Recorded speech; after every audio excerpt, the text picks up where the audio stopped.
Things are getting interesting.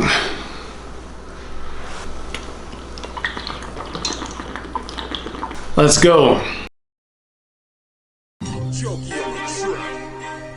Ladies and gentlemen, boys and girls, dudes and dudettes, the sexy and the not so sexy, big children and little. Welcome to the information era, where everyone on the streets has a computer in their pocket, but nobody really knows shit. Let's think this through.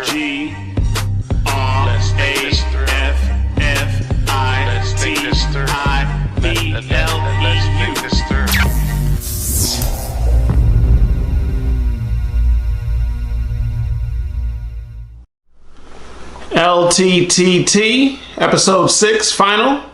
Let's think this through.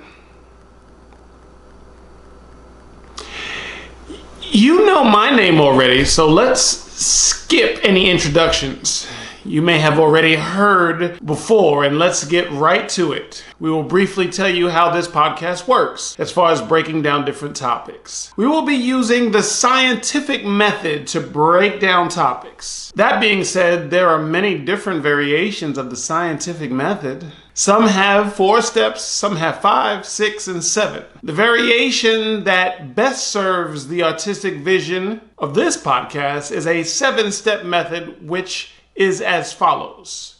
First, we will make an observation. Then we will ask a question based on the observation. Then we will form a hypothesis that answers the question. Then we will make a prediction based on the hypothesis. Then we will conduct an experiment.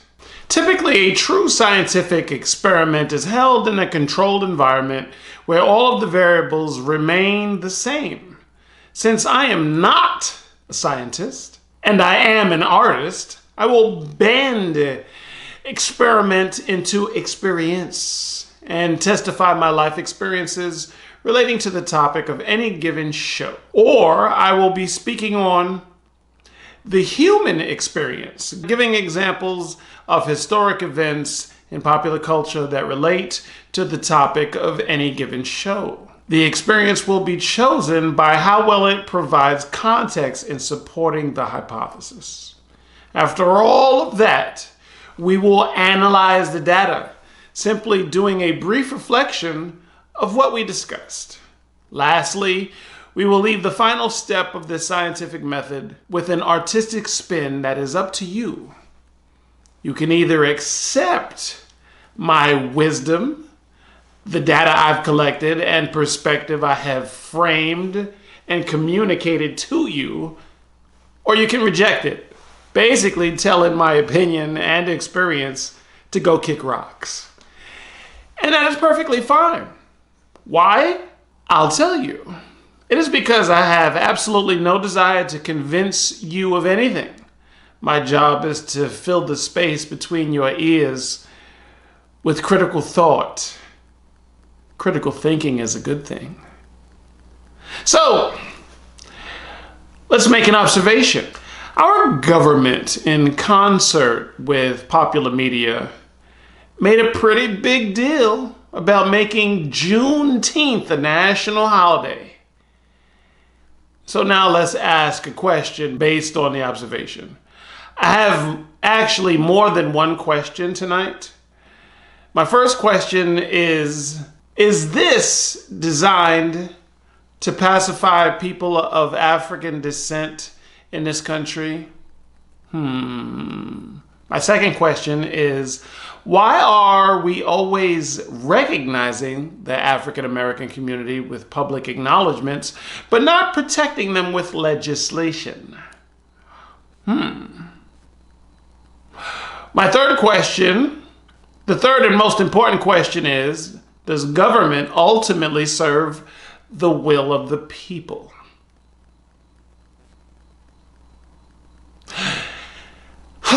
Well, let's form a hypothesis that answers the question, shall we? Firstly, in response to my own first and second question is, of course the government is attempting to pacify people of African descent The haves have no desire to be viewed as equals with the have-nots on any level. So they are very clever in leasing us respect without an option to buy, i.e., black culture honored for a day is leasing respect. Laws in place so that crimes committed by police on people of culture being so harsh that police brutality is no longer a thing. Laws in place like this is buying and ultimately owning respect.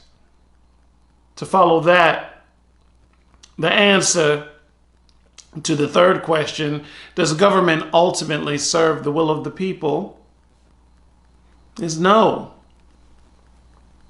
I could literally do an entire podcast series on government failures, followed by a documentary on how American citizens are too chicken shit to unite and push corporate interests out of politics. And I would barely be halfway done in exposing America's brokenness. However, since knowledge is power, I will share some information with 2 links in the description. If we spread knowledge the same way we spread that which does not matter on the web, we would have a greater chance of fixing this mess a lot quicker. The first link is to corruption is legal in America. The second link is to how we can fix America's legal political system. Yeah.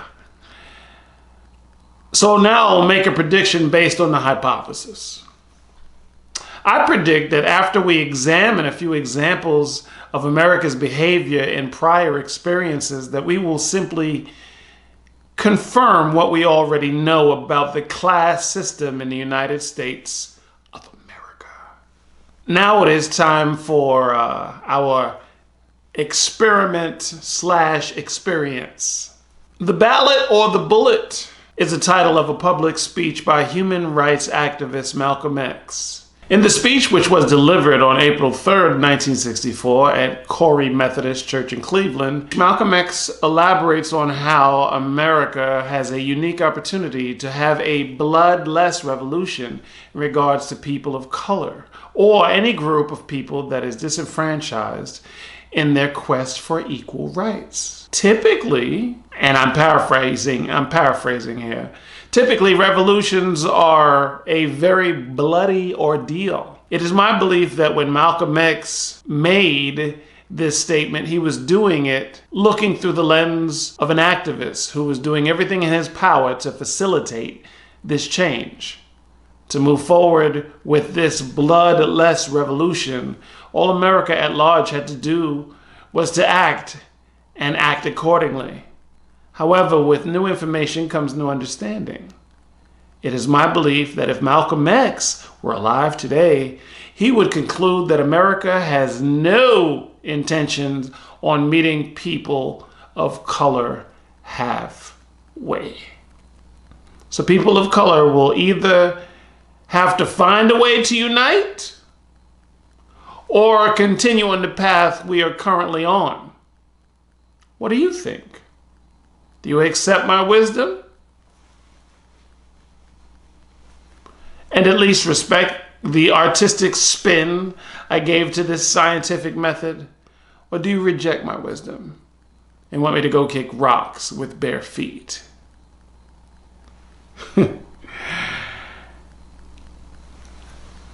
I've got a personal opinion on this particular topic that I just really can't say on YouTube. So, as I was thinking about how I could express myself, ladies and gentlemen, I figured I'd put all the grimy, gully stuff that the algorithm police will be trying to monitor me on my Patreon account. So after I have an episode of Let's Think This Through, it would be followed by an episode of Just My Thoughts the series I used to have on YouTube. I mean, there are still some episodes. Check them out on this channel that you're watching right now. And I'll just speak candidly. I'll be more free to express myself on Patreon. Patreon is real simple. You can check it out or you can't. You know, I know people get weird when it comes time to donating to us artistic types, but you could literally pledge as little as $5 a month for exclusive content on Patreon. You can pledge even less than that if that's what floats your boat. Just a pledge, and you will get exclusive content not available anywhere else except but on Patreon. And I got some other cool shit over there, freestyles and unreleased music and crazy ass stories and just a lot of real talk stuff. So the link to my Patreon, along with the other 2 links, are also in the description. And back to this episode of Let's Think This Through. This is episode 6. Again, you could accept or reject anything I said. At the end of the day, none of that ish really matters, man. You know, I'm about black intellectualism. Okay? And with all the ratchet gangster whatever out there, you know what I mean? I'm just here to let y'all know that is really not the norm of my people. You know, I grew up in the crack 80s, okay? And even in the days of Ronald Reagan, the majority of the brothers and sisters out there were not in the trap house. The majority of the brothers and sisters on the street were backpackers like myself, trying to make a way out of no way. The majority of us have class. What they're showing you is the bullshit. Until next time, take care of yourselves.